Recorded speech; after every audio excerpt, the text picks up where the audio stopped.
अब बात करेंगे वीडी सतीशन के सीएम बनने की द केरल कांग्रेस स्टोरी की। आखिरकार चुनाव नतीजे के 10 दिन के बाद केरलम को नया मुख्यमंत्री मिल गया है। कांग्रेस नेता वीडी सतीशन केरलम के नए मुख्यमंत्री होंगे।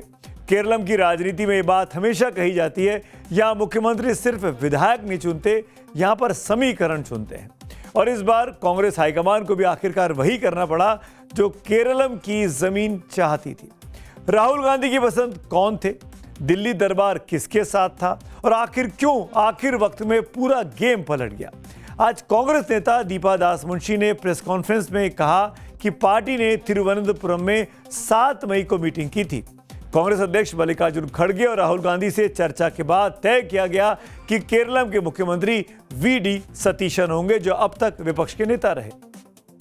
It has been decided that Shri V.D. Satishan be appointed as the leader of the CLP. Can build a team. That team will create many things. It will change Kerala. It will be a new era. A new Kerala. That is our target. We know that we are going through the tough times. Fiscal situation of Kerala is vulnerable. Even then, we are hopeful that we can change. CM पद के लिए चुने जाने के बाद VD Satheesan ने इसे देवीय कृपा करार दिया। साथ ही ये भी बोले कि मैं वेणुगोपाल, रमेश चन्नीथला समेत सभी नेताओं को अपने विश्वास में लूंगा, अपने साथ लूंगा। वैसे भी केरल में सतीशन का मजबूत जनाधार बताया जाता है। विपक्ष के नेता रहे हैं वो अभी तक। उनकी अगुवाई में लोकसभा के साथ साथ विधानसभा के चुनाव भी कांग्रेस पार्टी और गठबंधन यूडीएफ ने जीते हैं। लेकिन जब मुख्यमंत्री बनाने की बात आई थी तो राहुल के करीबी केसी वेणुगोपाल का नाम सबसे आगे बताया गया।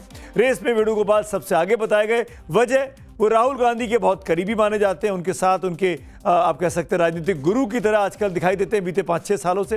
लेकिन इस बार कांग्रेस ने केरल में करीबी से अधिक जमीनी नेता को चुना है। यहां तक कि 11 मई को दिल्ली में राहुल गांधी ने वेणुगोपाल से अकेले में मुलाकात भी की थी। उस मुलाकात ने भी यही मैसेज दिया कि शायद फैसला हो चुका है। ऐसे में सवाल ये कि जब केसी वेणुगोपाल राहुल गांधी की पसंद थे, फिर वीडी सतीशन ने सीएम की रेस कैसे जीत ली, आप भी ये सोच रहे होंगे। इसकी इनसाइड स्टोरी आपको बताएंगे। लेकिन उससे पहले सतीशन को सीएम चुने जाने के बाद केसी वेणुगोपाल, जो कि पीछे छूट गए इस रेस में, वो क्या कह रहे हैं, सुन लीजिए। High decided V.D. Satishan as the chief ministerial candidate for chief minister for Kerala government. Wholeheartedly, I am welcoming that decision.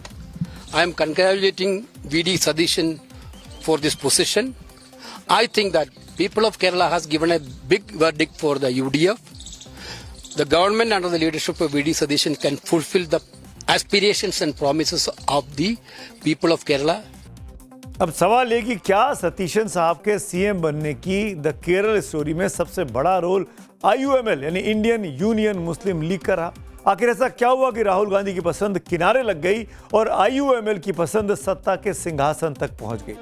कहानी शुरू होती है उस दौर से जब दिल्ली से लेकर तिरुवनंतपुरम तक ये लगभग तय माना जा रहा था कि केसी वेणुगोपाल ही केरल के नए मुख्यमंत्री होंगे। सब कुछ उनके पक्ष में दिखाई दे रहा था। आला कमान भी था, स्थानीय विधायकों का समर्थन भी था। लेकिन राजनीति में आखिरी फैसला सिर्फ पसंद से नहीं, नंबर से होता है। और यही वो जगह थी जहां कांग्रेस को एहसास हुआ कि केरलम में उसकी सरकार अपने दम पर नहीं, सहारे पर खड़ी है।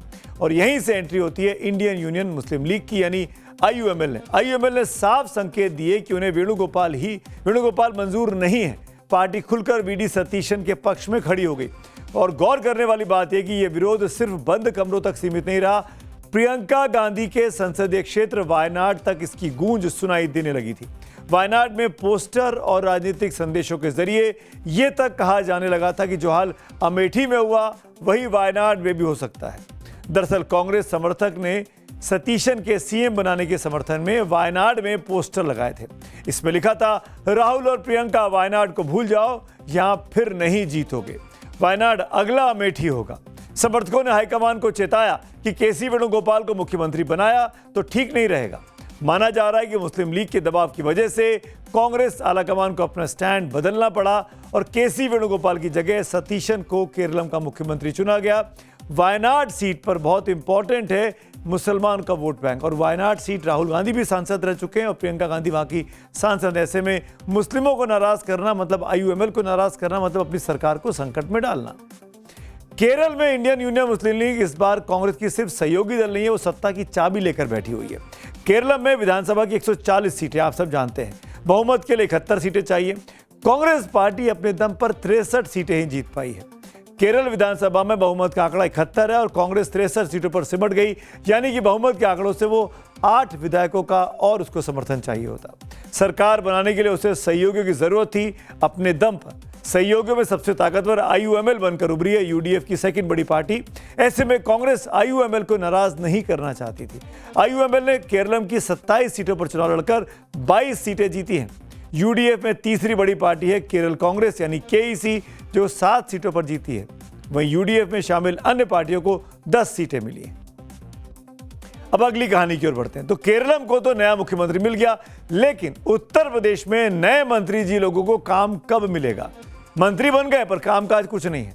10 मई रविवार को शपथ हुई, तस्वीरें उस वक्त की हैं। सोमवार को अटकलें गर्म हुई, मंगलवार को और अटकलें गर्म हुई, बुधवार तक इंतजार और ज्यादा बढ़ गया और आज तो गुरुवार की शाम है, करीब 7:30 बजने वाले हैं। गुरुवार भी गुजर रहा है, लेकिन अभी तक विभागों का आवंटन यूपी में नहीं हो सका है। हालांकि आज मुख्यमंत्री योगी आदित्यनाथ अचानक दिल्ली पहुंचे। उन्होंने गृह मंत्री अमित शाह से उनके आवास पर मुलाकात भी की। सीएम की यह मुलाकात करीब 3 बजे हुई, जो करीब आधे घंटे चली। योगी और शाह के बीच ये मुलाकात यूपी में कैबिनेट विस्तार के बाद पहली बार हुई है। सूत्रों के मुताबिक विभागों के बंटवारे को लेकर चर्चा हुई होगी। ऐसे में अब उम्मीद है कि बहुत जल्द नए मंत्रियों को विभाग मिल जाए, क्योंकि दावा किया जा रहा है कि मंत्रिमंडल विस्तार के बाद अब यूपी में संगठन, निगमों और आयोगों में खाली पदों पर भी तैनाती की जानी है। लेकिन अभी सबसे अधिक चर्चा यूपी कैबिनेट विस्तार को लेकर है, जिसमें 6 नए चेहरे शामिल किए गए थे। 2 मंत्रियों का प्रमोशन किया गया था। भूपेंद्र चौधरी और मनोज पांडे कैबिनेट मंत्री बनाए गए थे। वहीं अजीत सिंह पाल और सोमेंद्र तोमर को स्वतंत्र प्रभार मिला था।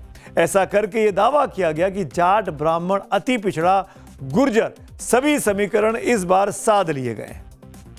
दरअसल 2027 में होने वाले यूपी विधानसभा चुनाव से पहले बीजेपी अपने सभी कील कांटे दुरुस्त कर लेना चाहती है, लेकिन शपथ के 4 दिन बीत जाने के बाद भी अब तक नए मंत्रियों को नया विभाग क्यों नहीं मिला, इसके पास कोई जवाब नहीं है। सबसे अधिक चर्चा उन मंत्रियों की है जिन्हें कैबिनेट या स्वतंत्र प्रभार दिया गया है, क्योंकि इन 4 मंत्रियों के लिए 4 बड़े मंत्रालय चाहिए होंगे। मुख्यमंत्री योगी आदित्यनाथ के पास अभी 34 विभाग खुद उनके पास है, और दिलचस्प बात यह है कि इनमें कई ऐसे विभाग भी शामिल हैं जिनमें कई ऐसे हैं जो पहले दूसरे मंत्री लोग संभाल चुके हैं, लेकिन अब वो मंत्रालय सीधे मुख्यमंत्री के पास है।